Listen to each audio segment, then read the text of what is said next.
Hello, ladies and gentlemen. Okay, so welcome to Freedom Rings Ministries once again. So I remember the Holy Spirit reminded me of a time when I was in a relationship with a guy, right? So a lot of times people talk about women being promiscuous and things like that, right? They don't understand the full story of how hard it is being a woman, especially being a beautiful woman. You always have different guys approaching you, and it's not always the ones that you want to approach, or if it is, they never ever like really ready. Like, you can get the type of guy that you want, but he's never ready. So my first boyfriend, Evan, he was ready enough, but he still wasn't ready. What I loved about Evan was the fact that Evan, the blonde hair, blue eye guy, Evan had great qualities about him. We were both 13 years old. We were both about 14 years old when we met. We were both ready for a relationship. At least that's what it felt like, right? We both felt like we were ready for the relationship, right? And we got in a relationship. So his mother is the one that really like opened the doors to allowing us to be together. We had like an instant crush. We fell in love. It was love at first sight. He was so beautiful, so gorgeous. He thought I was beautiful. I was gorgeous. I was a virgin. I don't think he was a virgin, but him not being a virgin, he never like pushed upon me or touched me down there, or like something that you would expect a teenage boy to do, like that, because he was like one of those, like, bad boys smoking cigarettes at the age of 14, things like that. He never did those things. He was so respectful when it came to me, and I loved that about him. The only thing I didn't like was the fact that he when I invited him to bring my when I invited him over, when I invited my best friend over, my best friend Tatiana, who's a Leo like me, but she's Spanish, super pretty, super gorgeous. I've seen prettier girls, but she's pretty gorgeous. And so she came, and one of my greatest fears was losing him to her, because I was like, oh man, she's a lot prettier, he might take her. One thing God wants you to know is that what's yours is yours. And if a man is yours, nothing can lead him astray. Nothing is going to send if he's ready for you, nothing is going to make him turn away from you and say, I don't want to be with you anymore. It's over. You guys might say it's over, but if you're meant to be together, you're always going to circle back around to find a way to be with each other. And even if you don't want to be with each other, there's times where you're going to have to, like, it's the weirdest thing. Like, you get tired of a relationship that you've been in. You get tired being a twin flame. You get super tired of, being with the same guy. You're like, oh, I'm so sick of.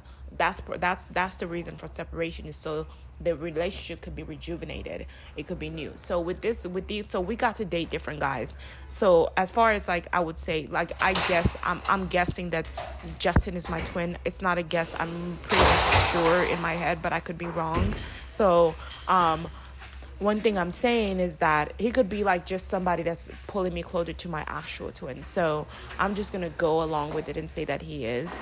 But so this whole separation is giving him the opportunity to be with all the women that he wants to be with, and finally realizing that he's prostituting his soul to other people. When you have sex with other men and other people, you're prostituting your soul to other people, and you're sharing your precious soul, your precious holy.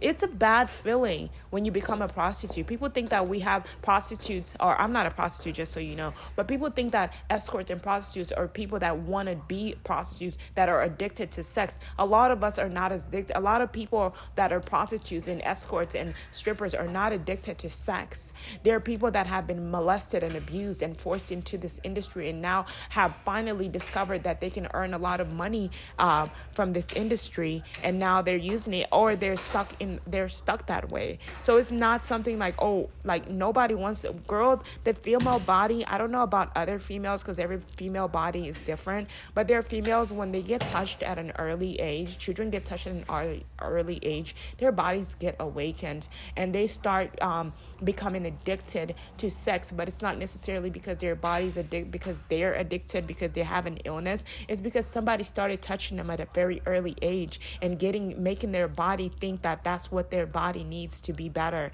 That it's just perverted. It's so sick. It's so terrible. So for me, growing up, even if I knew that, sex was okay, my body, as a woman's body, understand a woman's body. A woman's body doesn't always require sex. I don't always crave sex unless my man, the energy that I feel usually comes from my significant other. And it's not that I'm not turned on by him, because he does everything in his power to allure me. But as a woman, my brain is more focused on trying to get work done. And I know guys are that way too, but guys have a problem. Their bodies are built different, so their bodies crave sex a lot more than women do. I don't know about other women, but my body literally is not like sex hungry all the time. I literally want to just chill out, like, just hang out, just do my thing. Because it's like, what is the point of laying there and having sex all day if we're not gonna have babies eventually? Like, of course we're gonna release it. I love enjoying making love. It's a part of marriage, but you know what I mean. But it's good. It's embracing each other. It's worshiping each other. But after a while, the female brain becomes like, okay, babe, we're I love you too. I'm into you too. I'm crazy about you too. But we got a lot of work to do. We have an empire to build. We have, and that's what work is for. It helps you get off of each other for a second and take a breather, right? And I think that's why you don't always get that attractive guy that you want, because they can be very, very distracting, right? So imagine finally getting that person and not being physically ready to resist them. So anyways, moving forward. So I get Evan, and my whole entire teenage lifestyle is based upon this one really cute blonde guy that I'm so into. I go to school, I write his name on my binder, and that's basically all my teenage brain does. Imagine how successful I would have been if I wasn't thinking about a boy all my life. But what led me to think about to falling in love with that boy was the fact that I was abused as a child. I was hurt, I was beaten, and that boy was my angel. He healed my body. He made me feel better. Whatever pain I felt, he was my reward. And then I invite my girlfriend over, and he literally tries. I could tell he was trying to make me jealous, but he probably did like her. But a big part of me feels like he didn't like her. He saw the value in me, but he did know he was beautiful, because he waited until we sat. He was honest with me. He says, "I like your friend." And I think he did like her, but I feel like we enjoyed each other. So he tells me in church, and I'm like, you wait till you bring, he read my mind, and I'm like, you wait till I bring my best friend over. I want to trust you with my friends. Can I trust you with my friends? Can I trust my friends with my man? Can you resist him? Okay, so I'm like, I bring her over, and so she's evil because there is a part of her that was evil, because she takes his number instead of rejecting him right away. She was like, I'm going to take his number so I could show her that I could actually take her man. So she had evil motives, even if she didn't say that. Because I was like, why didn't you just say no in the beginning? Why did you even take his number? So I guess she didn't want to hurt his feelings. She probably didn't want to hurt his feelings, and she was flattered. And that's understandable, but she should have told me that. But when you're a teenager, it's hard for you to put all those things in words. So she finally tells me, she finally gets his number, and I'm like, she tells me, so he tells me, I think your girlfriend's cute. Your friend's cute. I was like, well, why don't you take her number then?